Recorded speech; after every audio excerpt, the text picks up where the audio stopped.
everywhere I go, I tell people, you may not be a union member, but you better thank unions for that 5-day work week.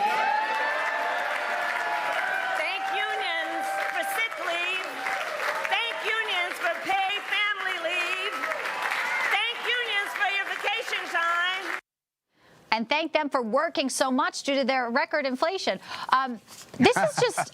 It's hard to watch because she's not authentic, and it just is. The more and more we get closer to the election, as we said, you know, just over 60 days, Matt, she's going to have a hard time, I think, staying true to, you know, who she is, because quite frankly, I think she's getting heavily coached.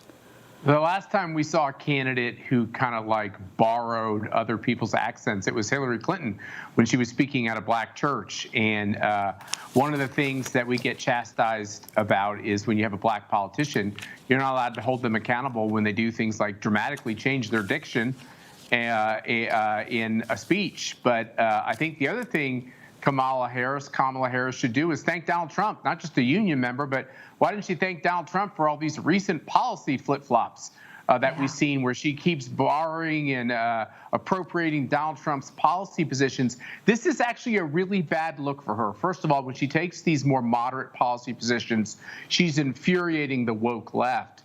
But you also have to ask, where's this woman's character? Where's this woman's soul? She is a big BLM supporter, but now she's against BLM, and now she's a big pro-cop candidate. Come on, give me a break. She's for fracking, but yet she's for the Green New Deal. How does AOC take that when she sees her nominee out there talking about the need for fracking? All of this, taxes on tips, which was borrowed from Trump. She wants to build Trump's wall, which we know is a lie, but like, eventually voters in the middle have to ask themselves, with all these really tough questions facing our country and facing the world, do you want a vacillator, a flip-flopper, someone who doesn't know what she thinks, or more cynically, will say anything to get into that Oval Office? Then that's not the kind of person we want there. No, she'll say anything in any accent that she deems fit on the moment in the speech. Right. Questions of character swirling around Tim Walz as well, but then he's campaigning in Wisconsin, and the governor there, not once but twice, used the wrong name. Let's play this.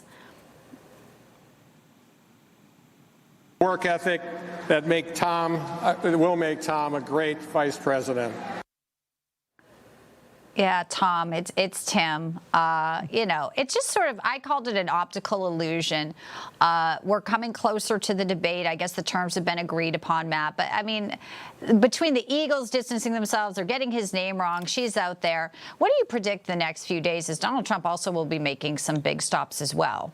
Look, I think that, as I said on your show, Kamala had a pre-convention bounce. And post the convention, you're seeing this race to be very tight. Donald Trump, I think, is pulling supporters back who were with him in previous polls.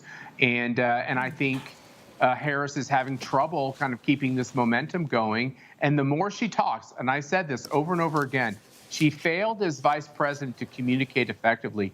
The more this woman talks, even with a couple of teleprompters, the more she's going to have faux pas like this fake accent stuff. Yeah. So let her keep talking. I think the more she talks, because Donald Trump is remarkably consistent. He says what's on his mind. Nobody can be surprised about what Donald Trump thinks about the issues facing this country. I think his candidacy is going to wear very well on the American people, and hers is going to get a little bit old.